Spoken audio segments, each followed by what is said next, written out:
Oh, yes, you are watching live on KEXP at home. Thank you for joining us. My name is Larry Mizell Jr., and I'm very proud to be presenting a fantastic conversation and incredible performance from UK worldwide legend, pioneer, goes by the name of Tricky, right here on KEXP.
Wait to meet you there. I'll get back.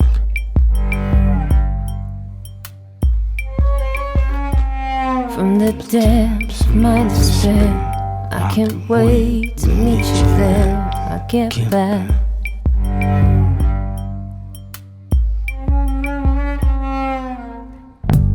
Feel when I need you to go. Kills when I leave you alone.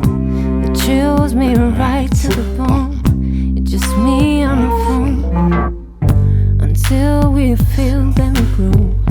Be still, just ask when we grow. You left me alone. I can see when I'm home. In the depths of my despair, I can't wait to meet you there. I'll get back.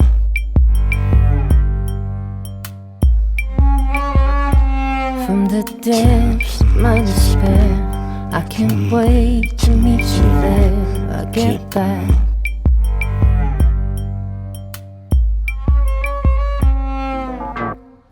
Pretend that I need you again. So when I meet you in 10, I'm driving right to the zone and hope you're alone. Drive far cause I needed a friend. In a car cause I need this to end. It chills me right to the bone. Just me on the phone.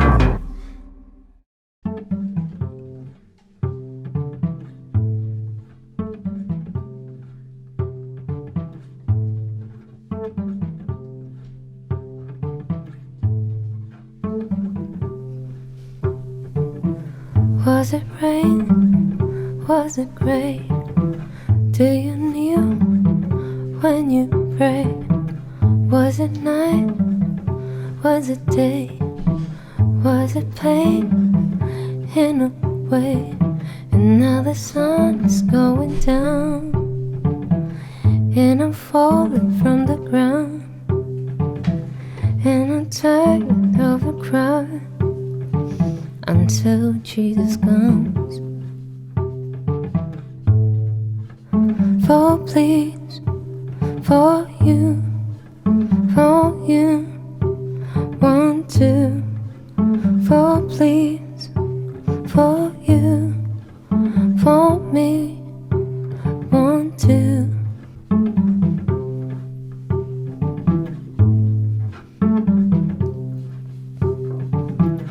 Was it rain?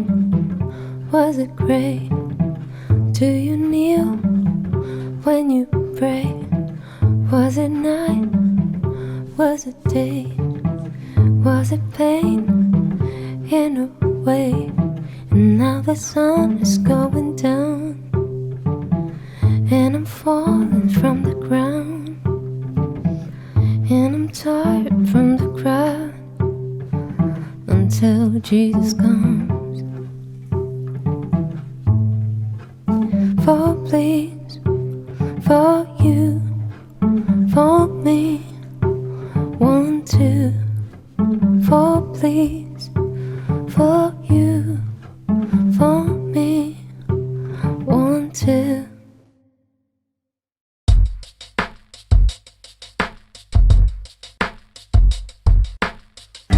Come and feel it, come and ride it, come and feel it, come and ride it, come and feel it, come and ride it.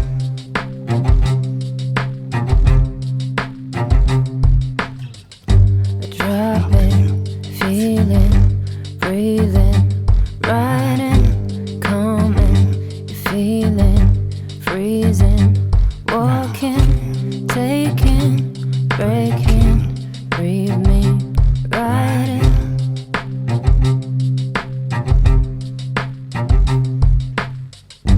Breathe me, breathing, breathe me, riding, breathe me, breathing, breathe me, riding, breathe me, breathing, breathe me, riding.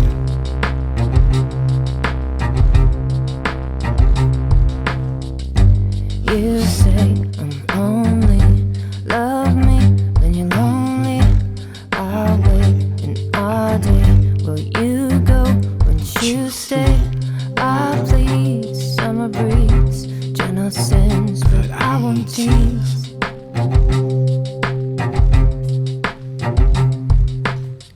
Is it okay if I wait? Tomorrow soon I'll hear you. You don't talk, you don't walk, you run away, but it's okay. But it's okay.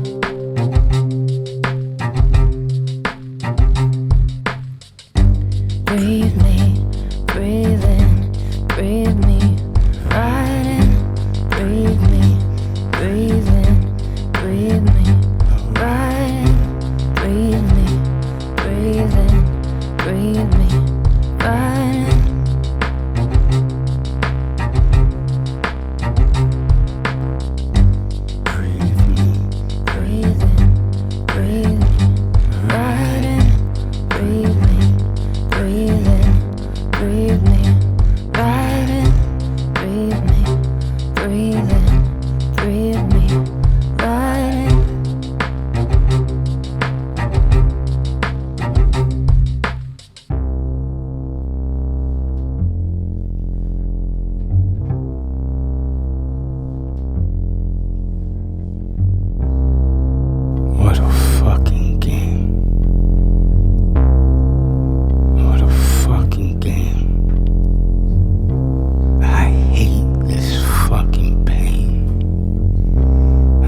mind.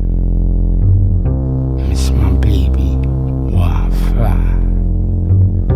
Then my head, hope I die. I hate this fucking pain. I hate this fucking pain. What a fucking game. I hate this fucking pain. What a fucking game. I hate this fucking pain.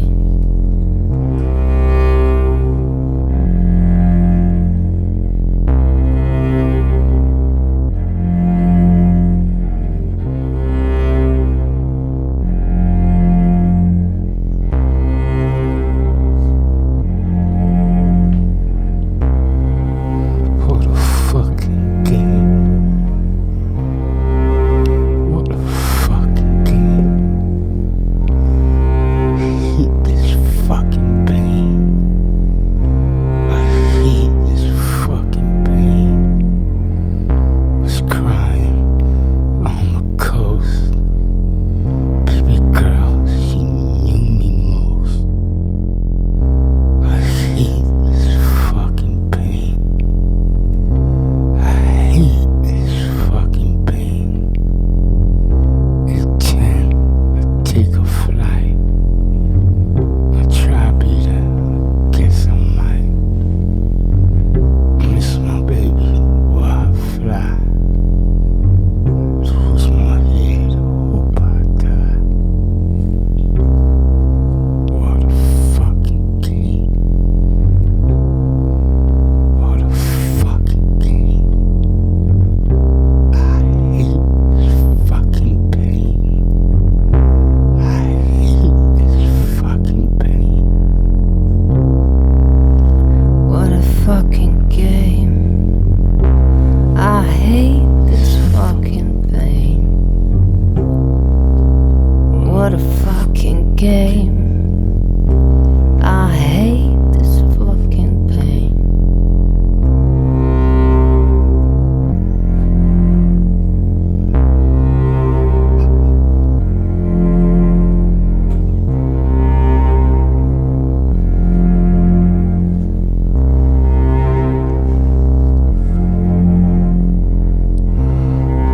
What a fucking game.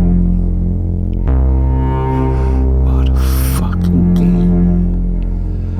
I hate this fucking pain. I hate this fucking pain. Was crying on the coast. Baby girl, she knew me most. I hate this fucking pain. I hate this fucking pain. At 10, I take a flight. I try better, I guess I might. Miss my baby or I fly. Then my head and hope I die. What a fucking game. What a fucking game.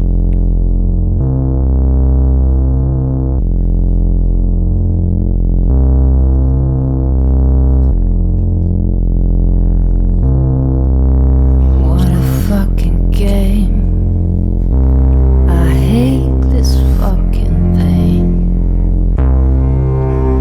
What a fucking game. I hate this fucking pain. Baby girl, she knew me most. Baby girl, she knew me most. I hate this fucking pain. I hate this fucking pain.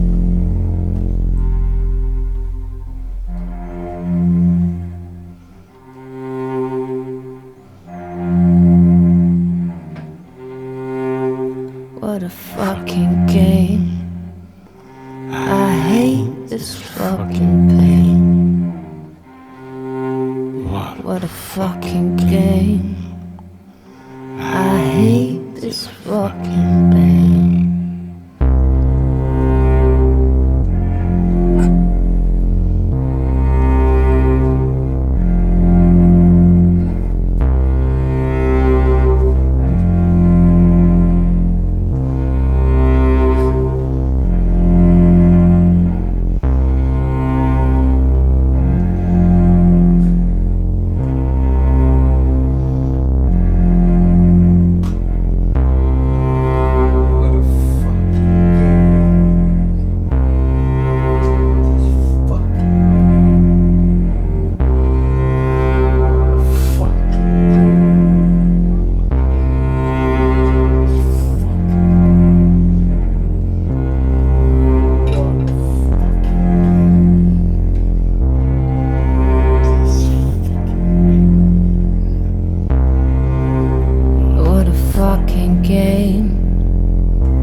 I hate this fucking pain.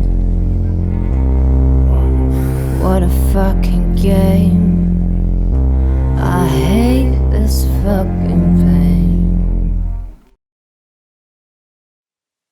And you're watching KEXP live at home, and I'm here with the pioneer, the one and only Tricky. How you doing today, bro?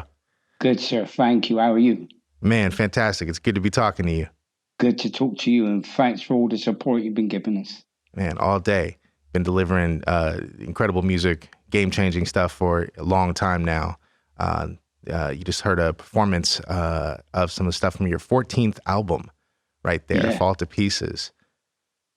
Yeah, it's crazy. 14 is, I feel like I'm probably like one of those old blues artists, you know, it wasn't, they were constantly recording, constantly putting out music, and it wasn't so marketed, you know, it wasn't like one album every 2 years, the cycle. The single, the video. Yeah. You know, it gets restricting.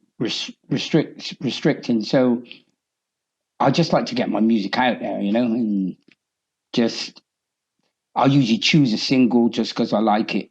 It's not, you know, I don't really make radio like big commercial songs. So there's never really a kind of commercial ideal. So it's a good place to be. I don't have the pressure of the so-called success, you know, because success has got nothing to do with happiness. It's two different things, you know. So success for me is to be able to make a next album. Like, I don't care about the big houses. I don't care about cars, or I'm not trying to be on Forbes' richest list. Right. If I can make a next album, I'm successful. Right on. You know, I've thought about that. I saw an interview, you were talking about that, kind of how you get to exist outside of that rat race that a lot of artists have had to exist in for a long time. And, you know, maybe that's part of, maybe that has to do with the fact that, you know, you came out so ahead of your time that you just have had this gravitas for a long time where people let him do what he's doing, you know? He's got the right idea. And I came out at a good time. When I came out, you know, I was on Island Records, and their kind of vibe was, you know, if you don't sell in your first few albums, if they believed in you as an artist, you kept recording, you know, you kept putting things out. And once the managing director, Mark Moreau, was asked if he would have put out, if it was his choice, would have put out some of my albums I put on Ireland? And he said no. So the writer said, "Why did you?" And it's like, because he's tricky. You were back in those days, to a certain extent, you could do what you wanted to do. Now I think it's more difficult in some ways. Yeah, for sure. I think there came a point, maybe it was around the downloading explosion or something, where it just became the machine only, where there seemed like there used to be a little bit more room for creativity and presentation. Yeah, exactly. Yeah. Right on. I'm curious, how did you first come to music? What were the first things that made you stir and think, you know, this is something I want to get into? A few occasions, right? So I like sound systems when I was a kid, you know, like sax and jazz. And then I can remember hearing UTFO and Roxanne for the first time, and then seeing Prince on TV for the first time. I can remember it to this day. Me and my cousin Misha sat on the couch, and I seen Prince come on TV, and I just couldn't understand it. And it wasn't whether I liked it or I didn't like it. It was just unique. So all these different experiences, and then ska. I was like a rude boy skinhead, you know, but English for real, not like, you know, we used to polish our Dr. Martens and go to kind of skinhead ska music stuff. And then getting into music was totally accidental. You know, I used to like dream of being in bands like the Specials, you know, and then when I could not see myself as an artist. I can't sing like Prince, right? I can't dance like Prince. So it wasn't for me. And even though the reggae thing, I loved it, but I wasn't good at chatting, which their version of rapping. Mm-hmm. But when I heard people like Slick Rick and Rakim, I thought, yeah, I can do this. That kind of gay, where I come from, you don't. It's almost like where I come from. You can't see how I can become a Prince or a Michael Jackson or a whoever. And then when bands like Specials came around, who were at the time kids like where I come from, like council estates in England, and then I heard people like Slick Rick who couldn't sing but sounded beautiful, and then Rakim's lyrics. So I started writing, and then before I know it, I was doing live stuff with Wild Bunch. Then I did the Massive Attack thing. And then before I know it, I had a record deal. It was really quick, really fast. I didn't really actually, I didn't get in the minivan and drive around and do shows. I kind of went from I didn't care whether I did music. It was fun, to having a record deal, to being in the top of the charts in England. So there was no real kind of, it wasn't difficult for me when it came musically. I was very lucky. Again, right place, right time, for sure. Yeah. And you came up in Noah West, right? It's in the south of Bristol. Yeah, west of Bristol. It's west like kind of white ghetto, but a few black families there, but mostly a white ghetto. And interesting area. Like my granddad was an American soldier. Okay. A black American soldier who was stationed in Northwest and met my grandmother. So it's kind of like a low income white ghetto with a few black families. Okay. So, and this is what, late 60s? You're coming up? Yeah, late 60s. Yeah, late 60s. Yeah, I was born in 68. Okay. Yeah. So in that time, in that neighborhood, we were feeling a lot of racial tension. Was that something that was really going on? I experienced proper racism when I got money. Like there was the odd, calling names, but generations of my family grew up there. Yeah. Like generations. So we were good there. Me and my family, we were all good there. My great granddad was there. My uncles were there. We were a known family there. Right. So not really. But when I started to experience racism, it's like when I first, like British Airways, when I had a first class ticket, I go left to my first class ticket, and the stewardess says, "Excuse me, you're going the wrong way. Economy's that way." So I've had the names when I was a kid, now and again, but most of the part we were good. But I kind of seen racism traveling as well. I see. For instance, when I go through customs usually, right? So my band, they're white. Yeah. I've had black drummers, bass players. My band at the moment are white. So when I go through customs, I take the guitar cases and the electrical equipment and I push it through because it's easier for me to get through without getting a pull. Because they think, all right, I'm carrying the guitars. So I've not where I come from, not racism, not growing up really, but later on when I traveled and when I made money. Gotcha. And where are you these days? You're in Berlin, right? I'm in Berlin, yeah. Okay. How's it been there for you? It's good, especially with this kind of lockdown. Yeah. Because it's been easier here than a lot of other places. So it's good. Getting cold now, though. It's freezing cold. I bet. Are you missing touring because of COVID and everything? Yeah, it's like the other piece of the puzzle. I've just released an album, and what was great about doing your show, this is the first time we've played those songs. Oh, wow. So it's like, you put an album out and then you go and play the tracks, you go and experience kind of what you've made. So this is the first time we played. So it's like having half of a job, you know, Yeah. releasing music, but not touring. Right. That's such an essential piece of it, man. And you know, I was curious too, because I know you're known to kind of perform like low lights and your vocals are always low. You know, have you always enjoyed performing? No, the first time, right? Like I got like a lot of love. My very first show was in the dark, and I got a lot of love from the writers in England. Said it was genius, but it was pure fear. I was, you know, I come from rap. You know, Yeah. we were not on stage. You know, you got a bar, you know, a little rail, and you're rapping. You got a DJ. No band with you. So my very first show, you know, we rehearsed for about 4 weeks, and then I was terrified.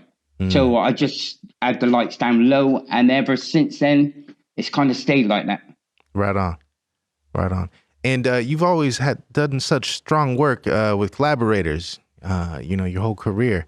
I was curious about some of the people you worked with on this record, how you came across the singer Marta. Yeah, Marta, we were touring in Poland, and we lost a singer after the first show. And it was basically sound check time. I found out we didn't have a singer. So we went to sound check anyway, trying to figure out what we're going to do, figure out. I think we lost 7 songs from not having a singer. So I asked the promoter if he knew a singer. But my kind of initial thought was do a couple of songs in Polish, their native language, to give them some love, because we don't have a full show. And then Marta turned up and she said she doesn't really know any Polish songs, but I've learned a chorus of, it was a single at the time. So we went on sound check. She did the chorus, and I said, "Can you learn?" She sounded wicked straight away. It was just, it was a no-brainer. And I said, "Can you learn 2 more songs?" That night she learned 2 more. Next night she learned 3 more. Then she toured with us for a year, then 2 years, and now she's on the album. Right on. It's pure accident. Nice. I love how that happens, and it being organic like that, I'm sure is important to your process. Yes, definitely. You know, nobody's trying to pair you up with some new hot pop singer type situation. That probably wouldn't work for you.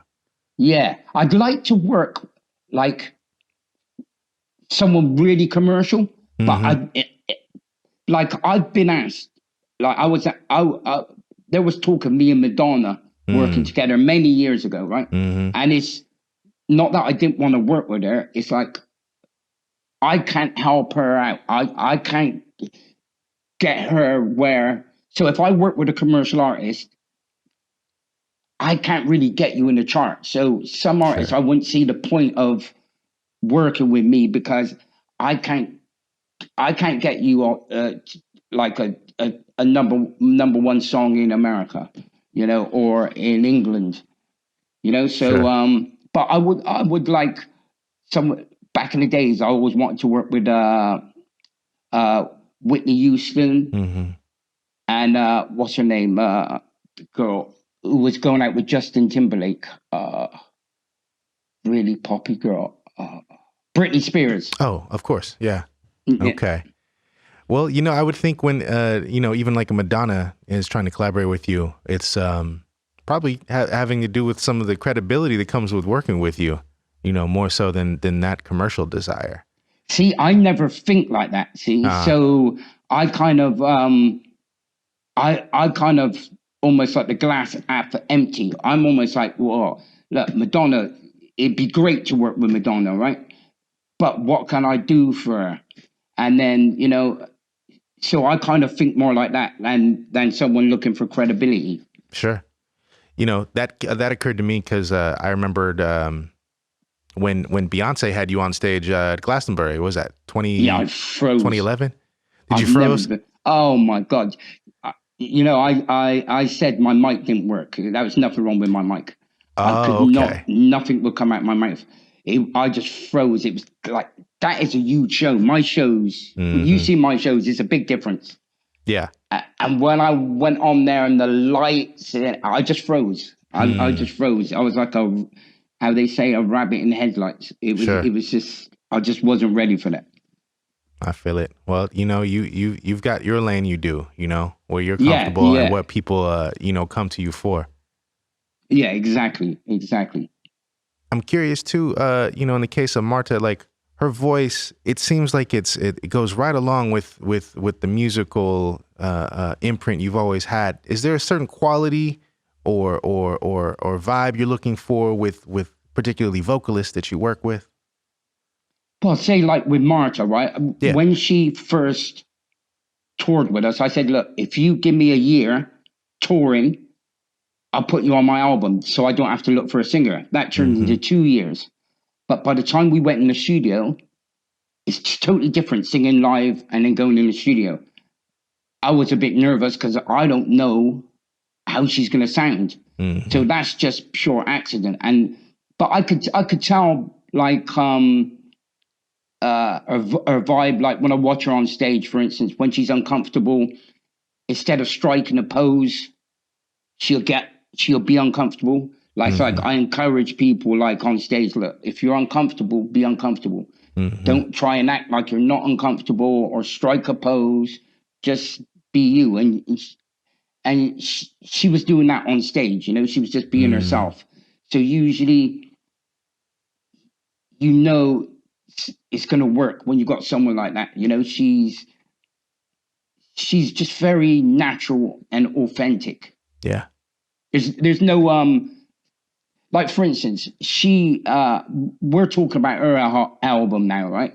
She's getting a lot of love, and it's like figuring out getting her album out. But I don't want to produce all of it because I don't want it to sound like one of my albums. Gotcha. But the girl was like, look, she's no rush. I've got to do another album next year. She's going to be the singer. Then we're going to be touring. A lot of young people, she's only 28, would be like, let's get my album out. Yeah. She's like, no, let's just tour. We're going to record another album. So that kind of mentality kind of suits me, really. She's not doing it to be a pop star.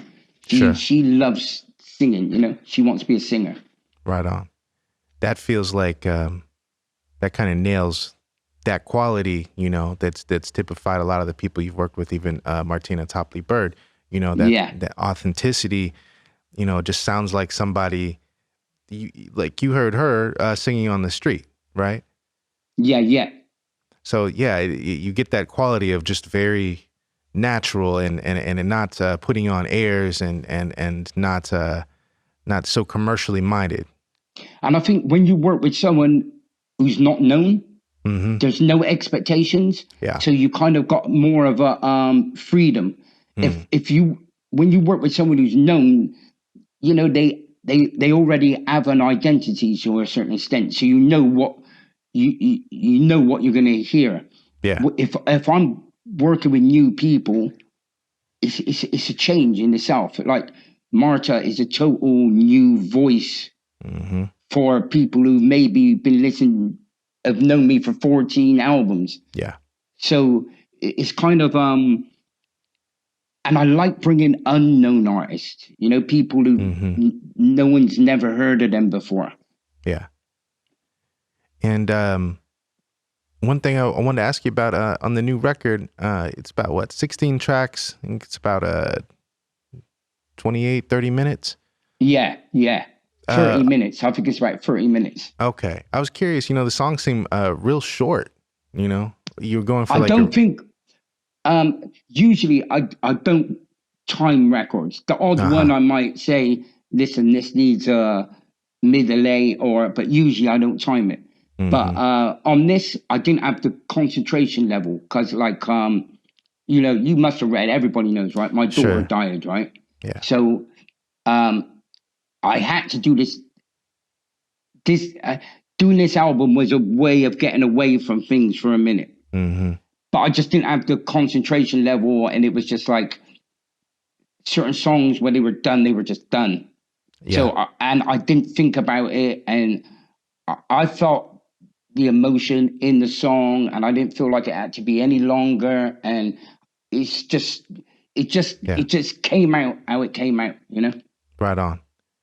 And I just wanted to, send you and Martina and the fam some love, Yeah, I've started therapy, which is interesting because I was told this was a catalyst. I needed therapy way before. Like my other daughter, she thinks I've had a very difficult upbringing.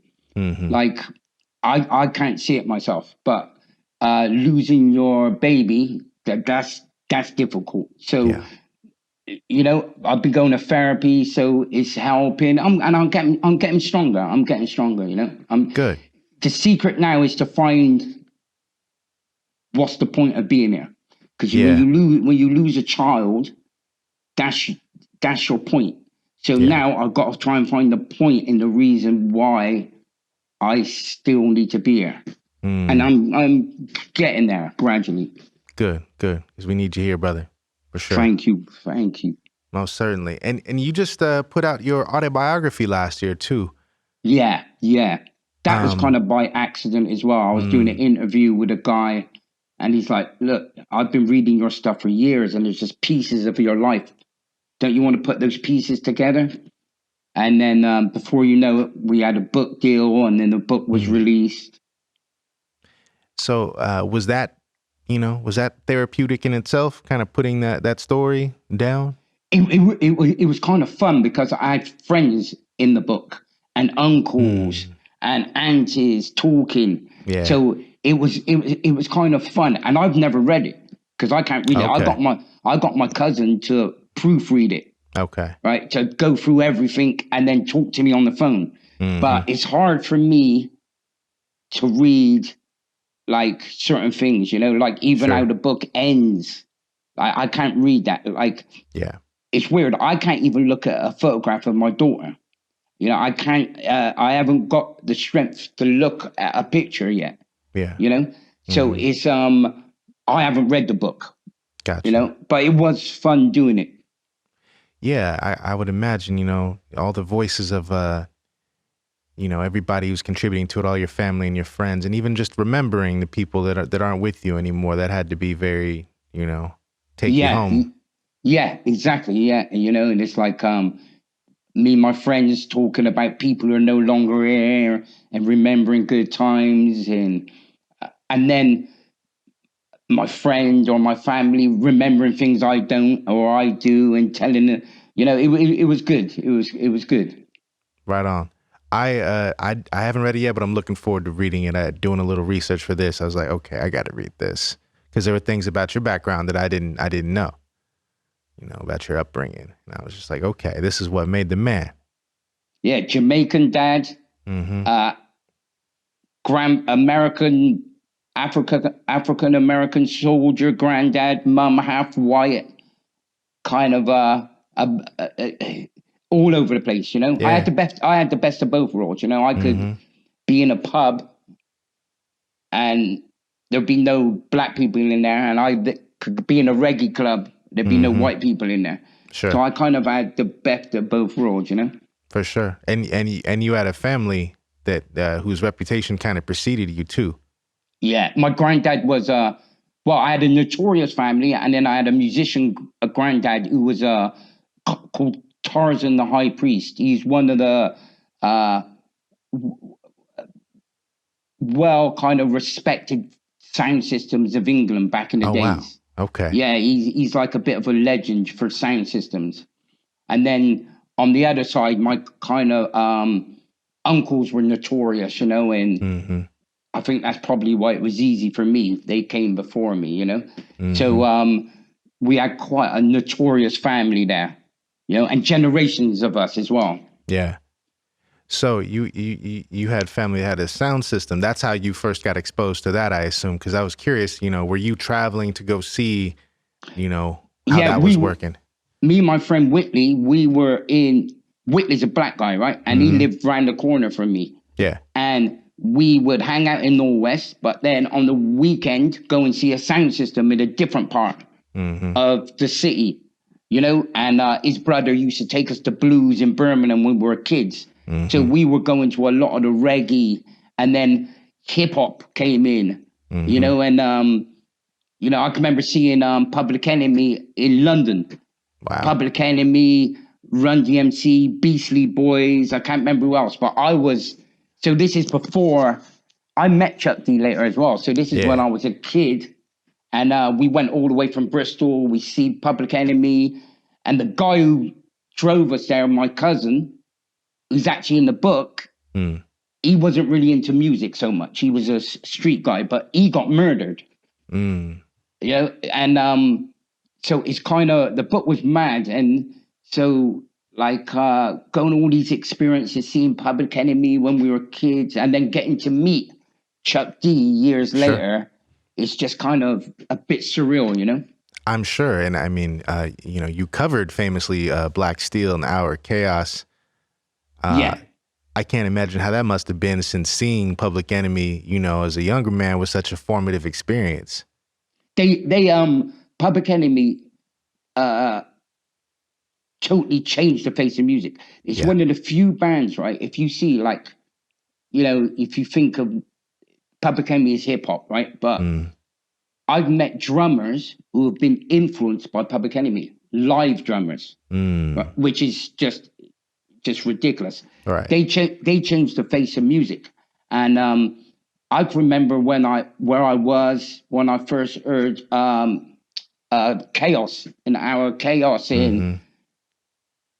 So they were really a big influence to me, as in, so I don't sound like Public Enemy, but I've always been into bands who are different, who don't sound like anybody else, you know, and I think that's influenced me. I'm not trying to sound like anybody else, you know, and the reason I did, I covered Black Steel was because it's such a good song, but I thought only a certain amount of people get to hear that song unless you're into hip hop, and I thought that needed to be taken to a different audience with a Black London girl singing in the lyrics. Yeah. And then people, because there was people who didn't know the original song, and it said to me, and I'm like, it's originally a Public Enemy.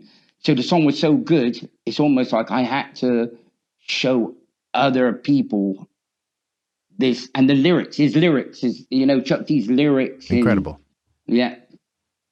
Yeah, that's a really interesting point, because that song, your version of it, I think, got play in places where Public Enemy never got played, of course. So that touched a lot more people. In Russia, doing that song, and Russians singing along to all of the lyrics. And we're not talking about a Russian hip hop show in a rock kind of festival, you know. Right. And I know Public Enemy crossover, but not back then. It wasn't so much back then. Yeah, right on, man. That's cool to hear. I appreciate that, brother. Yeah, they're incredible bands. Yeah. So tell me, what's next for Tricky? What are you working on? I'm working on a compilation album now, and I just did a track with Lee Scratch Perry. Oh, I know, that's one of your heroes right there. Yeah, right. He's king. So I'm going to be working with him, and I got a kind of a compilation album with different artists. Okay. Some well-known, which I don't want to say yet, just in case it don't happen, and then some not so well-known, and then some not known, and it's about 15 tracks. Okay. It's called Lonely Guest. It's very different to this album. It's very, well, all my albums are different, but this is like, I'm looking forward to doing it. I can't wait to get it out. Right on. And you just nailed something I wanted to ask you too. All of your records are different. They all have a different vibe. You know, what are the processes that inform, like, the beginning of a record for you?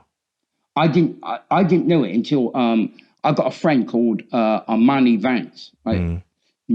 She's from Washington, but she from DC, but she lived in New York, and she told me years ago, I think it was after my third or fourth album, she said, it's weird. All your albums could be done by different people.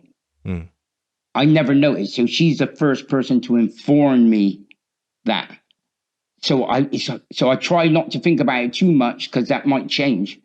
But for some reason, you can hear my music if my music comes on the radio or somewhere, in a few seconds it's my music. But That's right. even the music that feels, even though the albums are different, you could tell it's me. So I don't know what that is. I'd say being naive, to be honest with you, and I don't obsess too much about it. I don't obsess about the music. Like, so on some of my songs, like Vietnam, it's 4 words, same 4 words going over. Yeah. But the vibe's good. Why turn it into a song? Right. So I think overthinking can really be not a good thing for a musician. Absolutely. You must hear your influence a lot in other artists. Yeah, but you know what's interesting? That, like, there's artists who've got I hate the word fan base because it means fanatic, but let's just use that to make it simple. Sure. Who have a fan base and they don't know this artist has been influenced by me. So it's quite funny. It's been so long now that it's like, yeah, I've influenced a lot of artists. I can hear it. It's obvious. But what is cool, I do like about it, is their fan base don't necessarily know who I am. And I think that's kind of quirky, It's kind of cool. Yeah, absolutely. You like, that ghostly kind of influence. I mean, scratches like that for a lot of people. Lots of the people we look up to are like that. A lot of people will never know where their favorite sounds are coming from. It's like almost an ancestral kind of thing, Yeah, like Lee Scratch Perry. He's a shaman, Yes. He's a shaman. His voice, the way he moves, I'm surprised you've never worked with him. Yeah, We've just started work. We've got one song, and then because of this COVID thing, everything slowed down. But we're trying to get an album together. That's what we're trying to do. Excellent. Right on. Well, can't wait to hear that and everything you got coming up. And I can't thank you enough for that fantastic performance and for joining us today.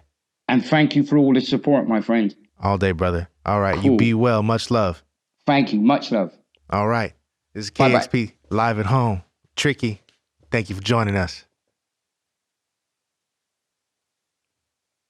It's live right here on KEXP.